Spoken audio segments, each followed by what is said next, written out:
Hello friends, I am Dr. Ishita Agarwal, Senior Resident of Obs and Gynae at Maulana Azad Medical College. So today let's discuss the topic contraception. So guys, what are the different methods of contraception that we have? So as we know, we have methods meant for the male partner, methods for the female partner.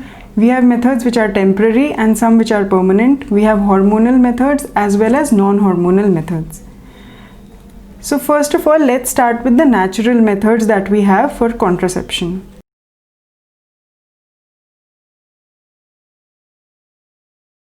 So there are three kinds of fertility awareness based methods that we have. First of all, we have calendar based methods. So as the name suggests, calendar based would be based on the dates in which the patient would be fertile and the dates where the patient would be sterile. So we will tell the patient accordingly that the patient can have intercourse on the dates that she is sterile, and we can tell when she has to avoid intercourse on the fertile days. So first of all, we have standard days method. In standard days method, the patient has to avoid intercourse between days 8 to 19.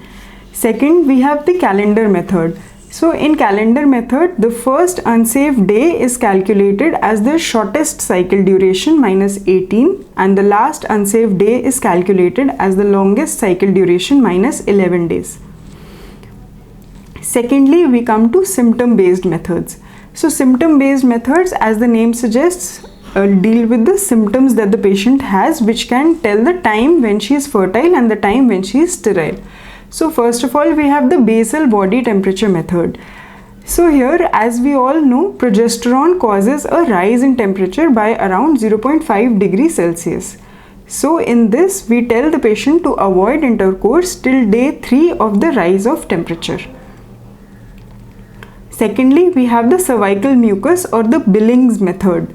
So we know that in the proliferative phase, that is the first half of the cycle, the cervical mucus is thick, it is copious, and it shows Pin-Barkett phenomenon.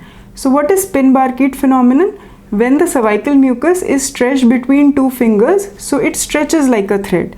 That is what is found in the first half of the menstrual cycle, that is the proliferative phase. Whereas in the second half or the secretory phase, the cervical mucus shows Tack phenomenon. So what is Tack phenomenon? That when we will stretch the cervical mucus between two fingers, it will break and not stretch as it was showing in the Pin-Barkett phenomenon. So in the cervical mucus method of contraception, we tell the patient to avoid intercourse till the mucus is thick, it is copious, and it is showing Pin-Barkett phenomenon. Thirdly, we have symptothermal method. So symptothermal method, as the name suggests, combines the symptoms and the temperature or the thermal based technique. So here we combine basal body temperature method, the Billings or the cervical mucus method, and symptoms such as breast pain or the ovulatory pain. So fertility awareness based methods are of three kinds: calendar based, symptom based, and symptothermal methods. Calendar based, we have standard days method and calendar method. Symptom based, we have basal body temperature method and cervical mucus or the Billings technique. And thirdly, we have the symptothermal method, which combines the above two. Then what are the other natural methods of contraception that we have? So we have lactational amenorrhea. So as the name suggests, what is lactational amenorrhea? That the patient is lactating and hence she is amenorrheic. So in this duration, the basic concept is that the patient will not ovulate. So the mechanism by which this method works is anovulation. So for this, we have something known as the Bellagio criteria. Yes, we have the Bellagio criteria, which includes 3 points. First of all, the patient should be within 6 months postpartum, she should be completely amenorrheic, and she should be fully breastfeeding. What do we mean by the term fully breastfeeding? She should be breastfeeding for minimum 8 to 10 times per day, at least once in 4 hours and at least once at night. Then the third natural method that we have is coitus interruptus or the withdrawal method, in which the male partner will withdraw the penis shortly before ejaculation. So what are the disadvantages of this? So it needs sufficient self-control by the male partner, and it has a high failure rate as the precoital secretions may also contain the sperms. Then we come to the barrier methods. So what, as the name suggests, barrier methods basically place a barrier so that the sperms cannot enter the female genital tract. So we have different barrier methods of contraception. First of all, as we all know, is the male condom. So male condoms are the best methods to prevent sexually transmitted diseases. Also, we have the female condoms. They come under the brand names like Femidom and FemShield. So these female condoms basically have to be inserted into the female genital tract prior to intercourse, and they will prevent the entry of the sperms into the cervix. Thirdly, we have the diaphragm or the Dutch cap. This diaphragm is also placed onto the cervix and it prevents the entry of the sperms inside. Then we have what is known as the Walt cap or Dumas cap. This also covers the cervix to prevent the entry of sperms. We have spermicidal gels such as nonoxynol 9, octoxynol 9, benzalkonium chloride. And we have something known as the vaginal sponge, which comes under the name of Today. Now this is a sponge which contains the spermicidal gel nonoxynol 9. So it will then prevent the entry of the sperms into the female genital tract. So what are the barrier methods that we have? We have male condom, we have female condom, we have diaphragm or the Dutch cap, we have Walt cap or Dumas cap, we have spermicidal gels, and we have vaginal sponge or Today. Now let's start with intrauterine contraceptive devices. So as we know, these intrauterine contraceptive devices come under 4 generations. So the way they've been developed, so first generation was the earliest one, which came under the name of Lippes loop. So this Lippes loop needed the push out technique for insertion. Hence there was a risk of perforation, and that is why it is no more in use now. Second generation are the ones which are most commonly in use these days. These are the copper releasing intrauterine devices. So they are of 2 kinds. They can be copper T 380A and they can be copper T 375, which is also known as the multi-load. Now this number 380 that we have refers to the surface area of the copper that is present in this device. So 380 millimeter square of copper is present in copper 380A. This 380 is then divided into 314 millimeter square on the stem and 33 millimeter square on each arm. So the term copper T 380A, so this alphabet A indicates that this is the intrauterine device which contains copper on the arms as well. So this copper T 380A is effective for 10 years and it releases copper at the rate of 50 micrograms per day.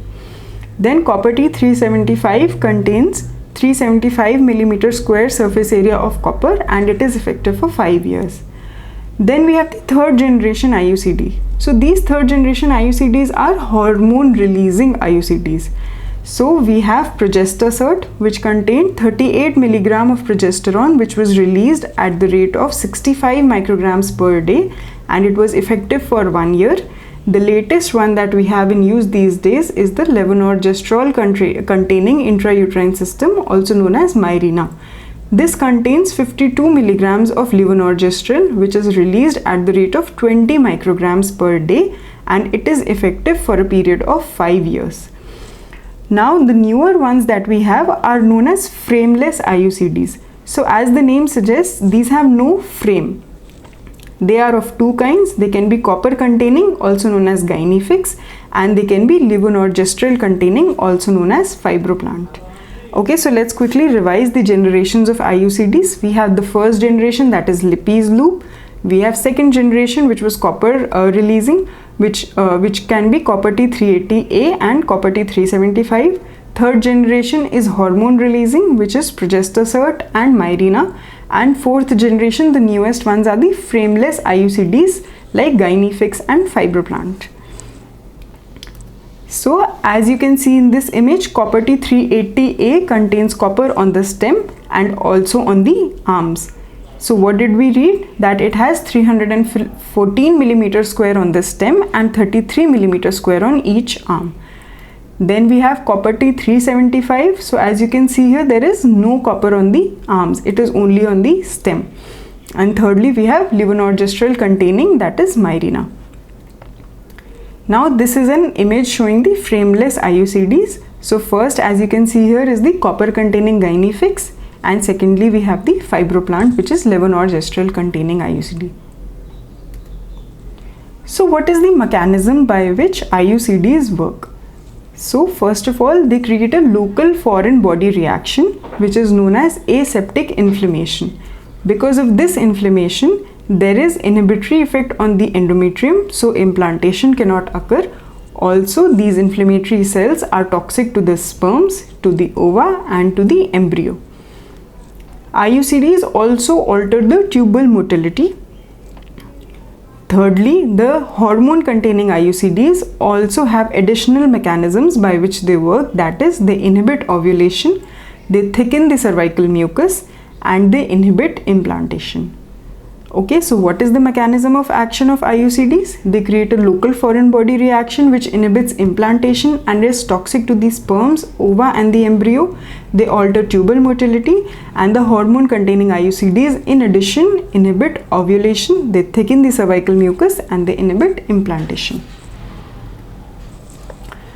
Now IUCDs can also be divided according to the timings when they are inserted. So we have interval IUCD. Interval IUCD is to be inserted within 12 days of the last menstrual period. Then we have postpartum IUCD. So as the name suggests, what is postpartum? When you insert an IUCD after the delivery of the baby. Postpartum can be of three kinds. It can be post-placental, that is when it is inserted within 10 minutes of delivery. Secondly, it can be an intracesarean IUCD when you are inserting it during a cesarean section. And thirdly, it can be inserted within 48 hours of delivery. Now friends, we should all know that if we do not insert an IUCD within 48 hours of delivery, then we can only insert it after 6 weeks. The period between 48 hours to 6 weeks is the period when the uterus is involuting after delivery. That is the time when there is maximum chances of expulsion, and hence the IUCD is not to be inserted between 48 hours of delivery to 6 weeks after delivery. Thirdly, we have post-abortal IUCDs. Now post-abortal can be post-surgical abortion when it can be inserted within 12 days, or it can be post-medical abortion. So post-medical abortion IUCD should only be inserted after day 15. And why have we chosen day 15? Because that is the time when we will ascertain that the abortion is complete, there are no residual products left, and that is when we will insert this IUCD. And fourthly, IUCD can also be inserted as an emergency contraceptive within 5 days of unprotected intercourse. Okay, so we have interval IUCD, which can be inserted within 12 days of last menstrual period, postpartum, which includes post-placental, which is to be inserted within 10 minutes, intracesarean, and we have insertion within 48 hours of delivery or after 6 weeks. Then we have post-abortal IUCDs. Post-surgical abortion we can insert within 12 days, post-medical abortion after day 15 after ensuring completeness of the abortion, and fourthly we can insert IUCD as an emergency contraceptive within 5 days. So what is the insertion technique by which we will insert the IUCD? So there are two terms which are used. First of all is the no-touch technique. What is the no-touch technique? That the arms of the IUCD are to be loaded onto the inserter without touching, that is when it is still inside the packet. This is to ensure the aseptic insertion so as to avoid any infection. Secondly, we have the withdrawal method. So what do we mean by the withdrawal method? Withdrawal method means that when we are inserting the IUCD, we will withdraw the inserter and not push the plunger inside. So how does this help us? This helps to prevent uterine perforation and hence to avoid any complications during insertion. Then we have something known as the memory time, which is 5 minutes. So what is memory time of an IUCD? Memory time is once you have loaded the arms and folded them inside, you should not leave it for a duration of more than 5 minutes, or there will be increased chance of expulsion. Now, how do we follow up after IUCD insertion? The patient is asked to come after 6 weeks or after first menstruation, whichever is earlier. Also, we tell the patient to come whenever SOS in case of, so we have a mnemonic known as pains. So she's asked to come in case she has any period problems, in case she has any abdominal pain, infection, if she is not feeling well or she has fever or malaise, and if she has any string problems.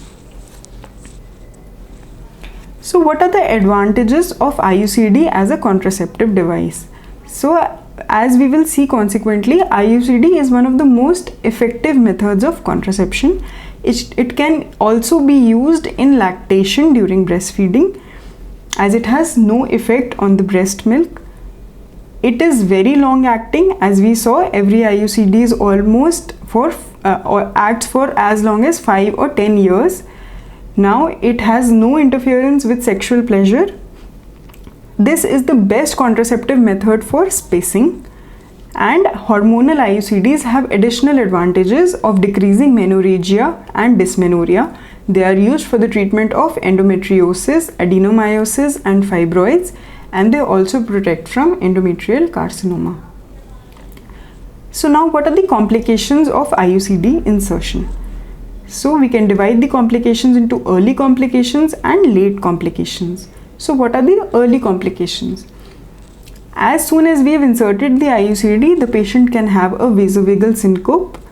The patient can complain of abdominal cramps.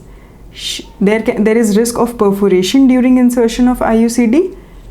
And what are the late complications? So the most common is vaginal discharge. So the patient may complain of vaginal discharge due to a foreign body reaction. The patient can have lower abdominal pain. So whenever a patient comes to us with lower abdominal pain with history of IUCD insertion, what is the most important thing? To rule out any pelvic inflammatory disease. The patient can have dysmenorrhea. The patient can have heavy menstrual bleeding. So in this case, we have to rule out any other cause of heavy menstrual bleeding. We have to give the patient NSAIDs and tranexamic acid. The patient can have pelvic inflammatory disease. What is the most common PID that the patient with IUCD will have? That is actinomycosis. And there is risk of ectopic pregnancy. So as we studied, the IUCD alters tubal motility. So this is one of the causes of ectopic pregnancy.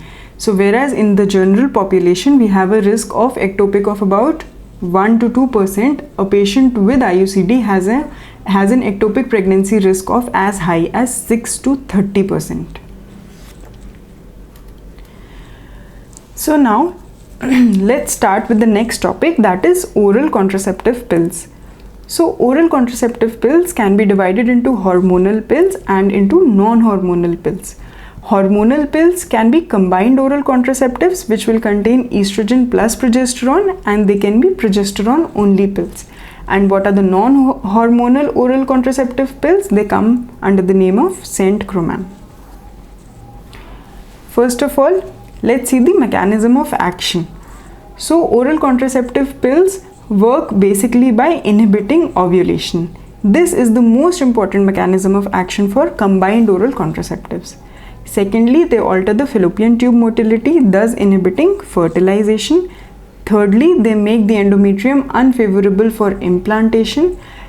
And fourthly, they thicken the cervical mucus, thus inhibiting the sperm entry. This is the most important mechanism of action for progesterone only pills.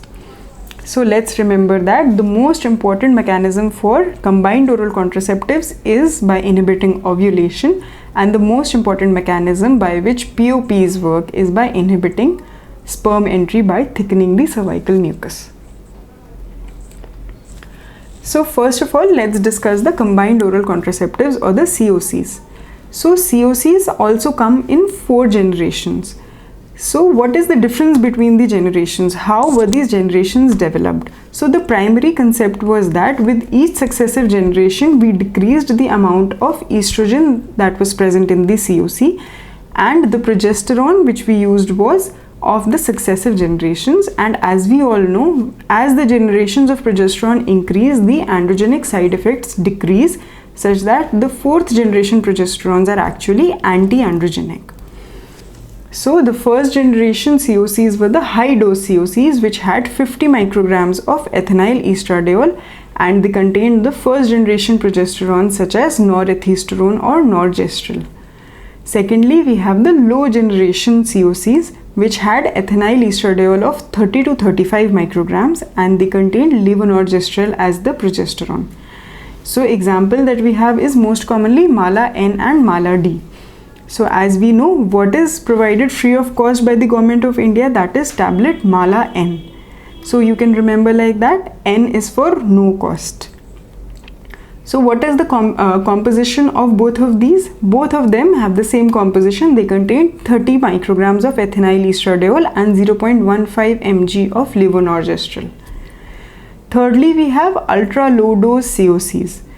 So this is the third generation, which will contain 20 to 30 micrograms of ethinyl estradiol, and it will contain desogestrel or gestodine as the progesterone. So example is we have tablet Femilon, which contains 20 microgram ethinyl estradiol and 0.15 mg of desogestrel. Fourthly, we have ultra low dose, fourth generation also is ultra low dose COCs, which contains 20 to 30 microgram of ethinyl estradiol, but it contains fourth generation progesterones like drospirenone or Dynogest, which are anti-androgenic. So they come under two names, Yasmin and Yas 20. Yas 20 also Drones.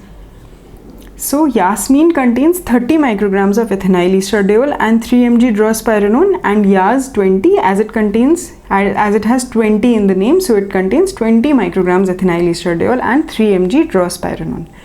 So let's revise. First generation or high dose COCs containing 50 microgram ethinyl estradiol. Second generation is low dose, 30 to 35 microgram of ethinyl estradiol, most common being Mala N or Mala D, which has 30 micrograms ethinyl estradiol and 0.15 mg of levonorgestrel. Thirdly, we have ultra low dose, which have 20 to 30 micrograms of ethinyl estradiol, example being Femilon. Fourthly, again we have ultra low dose, which contains fourth generation progesterone such as drospirenone or Dynogest, which comes under the name of Yasmin or Yas 20. So what are the advantages of using COCs? So COCs are highly efficacious to the extent that the efficacy is almost as equivalent to male to female sterilization. These are reversible methods in that as soon as you will stop the COC, the patient can conceive again. Now COCs also have non-contraceptive benefits. So how do we remember these non-contraceptive benefits? Yes, we will remember them by the term non-contraceptive benefits. So N stands for neoplasia. So we need to remember that COCs decrease the risk of endometrial carcinoma, ovarian carcinoma and colorectal carcinoma. Secondly, we have alphabet C for contraceptive. C stands for cysts. So COCs decrease the risk of ovarian cysts. Now we have B, which stands for benign breast disease, EN standing for endometriosis, E standing for ectopic pregnancy, F for fibroids, I for iron deficiency anemia, T for tension syndrome or premenstrual syndrome, and S for skeletal, that is they improve the bone mineral density.